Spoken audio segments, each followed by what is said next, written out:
Hey, Rose. You're going to be leaving for a business trip today, right? Huh? What is it, Trisha? You told me about it at the memorial service, right? Oh, yeah, I'm already at my destination. What about it? We only got each other's contact information at the memorial service, right?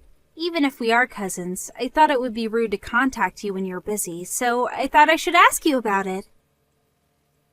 Oh, is that so? Well, just text me whenever there's something you need to tell me. I already told you this at the memorial service, but just know that there are going to be times when my replies are going to be really slow. Got it. Good morning, Mrs. Yates. Is now a good time? Oh, Mr. Hunt? It's unusual of you to contact me like this by text. Yep, even though we did exchange contact information when I moved here. I mean, it's faster to just talk to each other in person when you live in the room next door. So, what's the matter? Well, this is going to sound rude, but I have a question for you. You said that you were going to be gone for a while, right? Oh, yes. About 2 more weeks. The lights in your room are on every evening. What? I'm currently on a business trip, so there shouldn't be anyone in the house. Yes. It looks like the lights are being turned off during the day, which caught my attention, so I decided to contact you. It's not like you come home from your trip occasionally, right? Yep, I haven't been home since I left. Did you ask one of your acquaintances to check in on your house then? I asked my landowner to do that for me, but I doubt he would visit every evening. Huh. So what is it then? Maybe a thief. What?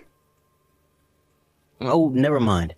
I guess it's strange for a thief to visit every night, but if it's not your landowner, then that means that someone must have a spare key to your room. That's probably not the case. My parents' house is far away as well, so... Do you have any relatives living nearby? I have 2 cousins who live at a place that's a 20-minute drive from my house, but I haven't given them spare keys. Don't you think that this is quite serious? It seems so. I'll tell my company about it and come home this evening. Should I tell your landlord about it? Yes, it might make things go smoother if you told him what you know about the situation. Understood. Oh, and please contact me when you arrive. The landowner's a woman past her 70s, so I think that it would be helpful to have the help of a man at times like this. Thanks, that would be really helpful. Well, come home safely then. Yep, thank you for contacting me. Hi, Mr. Hunt. Thanks for contacting me in the afternoon about the situation. I just arrived at my landowner's house. Hi, Miss Yates. It must have been a long trip. My landowner already checked in on the house for me, and when she looked through the window, it seems that the light in my room on the 2nd floor really was turned on.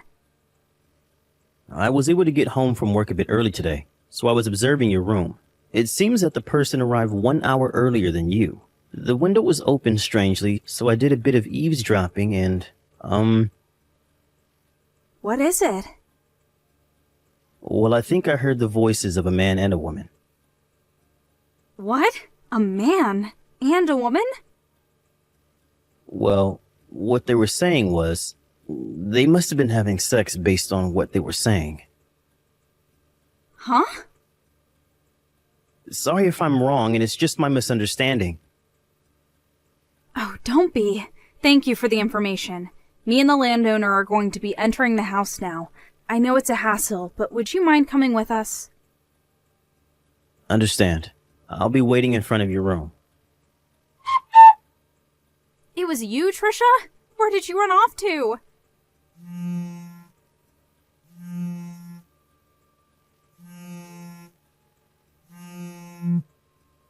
You're only fast when you run away. Huh? Why are you back so early? That's not the problem. Why are you using my house as a hiding place for cheating? You were always the type of person who did whatever they wanted, but cheating on your husband while he's on assignment on his own is going too far. Hold on, weren't you supposed to be abroad for 2 weeks on a business trip? Huh? Abroad? That's why I thought we could use your room instead of going to a hotel. My business trip was just to a neighboring prefecture. Huh? That's not the point, though! You used my spare key without my permission, didn't you? Let me guess. Was it at the memorial service 1 month ago? Yes. I heard that you were going to be abroad for 3 weeks on a business trip, and I also noticed that there was a locksmith near the shrine we had the memorial service at. I thought that this was the perfect chance, but why have you come back so early? It's Candace, our other cousin, not me, who's going abroad on a business trip. Huh? Candace? You were sitting right behind us at the memorial service, right, Trisha? That's probably when you overheard us talking about how we were going to go on a business trip at the same time. You probably had it mixed up and thought I was going abroad and Candace was staying in the country. But you work at a foreign firm, right, Rose? Which is why I thought for sure that you were the one going abroad. I see. So you've got even that wrong. I work at a medium-sized company that just has a few offices around the country. Huh? It's Candace who works at a foreign firm. No way! There's no way Candace, who grew up poor and without a proper education, could get into such a place. It looks like you haven't changed and how you're still full of prejudices. Don't you know how hard Candace has worked up until now? She got into university with a scholarship that exempted her from having to pay a tuition since her grades in high school were so good. She even graduated at the top of her class since she's so smart. Wasn't she a high school graduate? Wow, how far do your prejudices go? Fine, who cares? It's not like you know who my boyfriend is or anything. Speaking of which, wasn't the man you fled my room with back there Candace's fiancé, Mr. Tyson? You know? Candace introduced me to him just recently, so we've met each other before. No way. When I barged into the two of you back there, he made a face looking like he knew he screwed up and said my name. It was Mr. Tyson, without a doubt, right? I'm going to tell Candace about this. Hey, hold on! Of course I'm going to tell your husband about it as well. I said hold on! I got divorced with my husband because you had to go on and tell him what happened. This is about the business trip 3 months ago, right? I already know what happened. It seems that Candace canceled her marriage with Mr. Tyson as well. I heard you made Mr. Tyson pay alimony for you? Well, kind of. I mean, I was thinking about stealing him from Candace from the beginning. It all started when I thought to myself that Candace didn't deserve a man like him, so I decided that I would have him for myself, who's a much better match for him. I mean, he's so much more high-spec than my ex-husband, and he's more rich and handsome as well. Huh? By the way, it's been 100 days since I got divorced, so I married Mr. Tyson. My ex-husband was a pretty high-spec himself, and he let me just relax at home as a housewife, but I guess I got an upgrade. And from now on, I'm a celebrity housewife that relaxes at home. I'm so lucky, it's kind of unfair. Mr. Tyson is unemployed currently. Did you know that? Huh?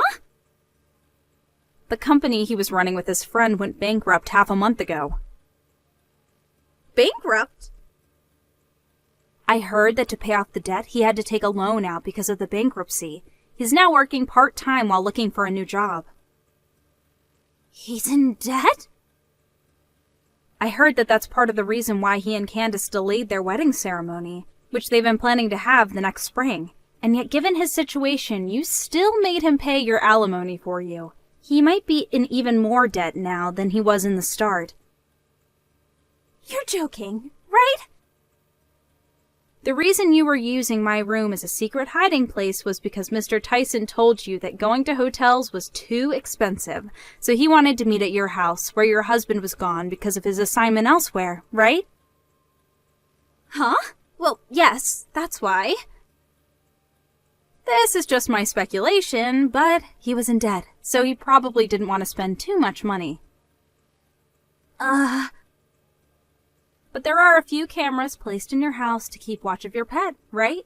And you knew that there was a chance that your husband would check in on the cameras from where he was assigned, meaning that if you brought Mr. Tyson in your house, you would have surely gotten caught. During that time, you happened to hear me talking about how I was going on a business trip and thought of using my room instead. So you made a spare key without telling me, and that's what happened, right?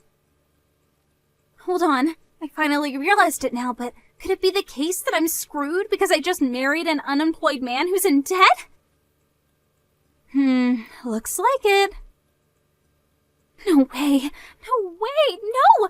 I won't accept this. I'm going to divorce him. But is it going to be that easy? Huh? Well, you see, I'm currently with Candace right now, and she's saying that Mr. Tyson is an extremely jealous person, and if you don't put him in the palm of your hand and control him well, then you're going to become mentally unstable. What? She says thanks for taking her hands off of such a bothersome man. What do you mean? Well, that's the situation, so good luck. Don't scare me like that. Rose!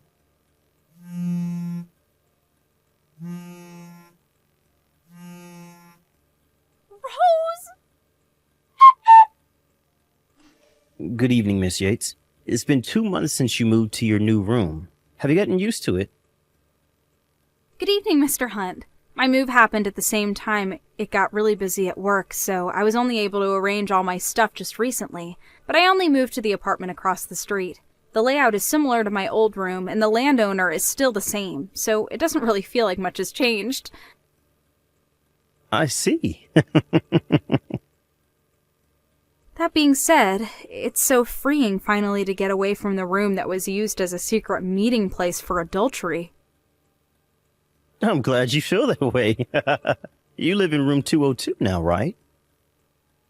Yes, we're still neighbors like before, so I hope we can get along like before. It'd be my pleasure. On the other hand, though... Yes, what is it? Would you like to go out to dinner soon? What? I realized that I had never thanked you for helping me out with the incident a few months ago. What? Don't worry about it. I already received some expensive sweets from you. That alone is enough, thanks. It's not that I just want to thank you, but I thought that we could go out somewhere. So, is that a no? No, I accept. I'm actually really happy. I'm glad. How's 10 o'clock this Saturday? Yep, I'm looking forward to it. Trisha was unable to tell Mr. Tyson that she wanted to divorce him, and she was forced to take on his debt with him as his wife. But it didn't change the fact that she had stolen another woman's fiancé, so she could no longer depend on her parents since they had cut ties with her. Her dream of being a celebrity housewife that just relaxes at home was now not just a dream, but a dream inside a dream. Instead of living the life she thought she was going to live after marrying Mr. Tyson, she now lives in poverty, even though she works from day to night every day. She was immediately thrown into a horrible life. Not only that, but it seems that what Candace said was true, so that now Trisha is on the verge of mental illness. After sending her last message to me and Candace saying that it wasn't supposed to be like this, we no longer heard anything from her, since it seemed like she could no longer pay her phone bills.